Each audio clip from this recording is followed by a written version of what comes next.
అండి, welcome to my channel Ramya Shekhar. ఇప్పుడు మీకు నెల్లూరులో ది ఫేమస్ ఎగ్ దోశ, చాలా అంటే చాలా ఫేమస్ ఎగ్ దోశ అండి. ఇది చాలా ఇయర్స్ నుంచి ఇక్కడ రన్ చేస్తున్నారు వాళ్ళు. మార్నింగ్ అయితే ఈ షాప్లో అసలు గ్యాప్ అనేది అయితే ఉండదండి. ఈవినింగ్ నైట్ 12 వరకు వీళ్ళు ఈ ఎగ్ దోశ, బోండా, వడ అనేది చేస్తారండి.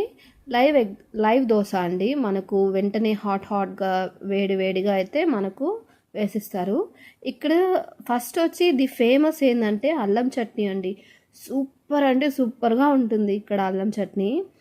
నెల్లూరులో ఉండి ఈవినింగ్ తెలుసా, ఇది వచ్చింది మా నెల్లూరులో దర్గా మిఠ సూడో షోరూమ్ ఆపోజిట్లో అండి, లెఫ్ట్ సైడ్ ఉంటుంది ఈ షాప్ నేమ్ వచ్చి అనిత టిఫిన్ సెంటర్ అండి. సో చాలా అంటే చాలా ఫేమస్ అండి. కారపు చూడండి, ఇదండి షాప్ అనిత టిఫిన్ రెస్టారెంట్.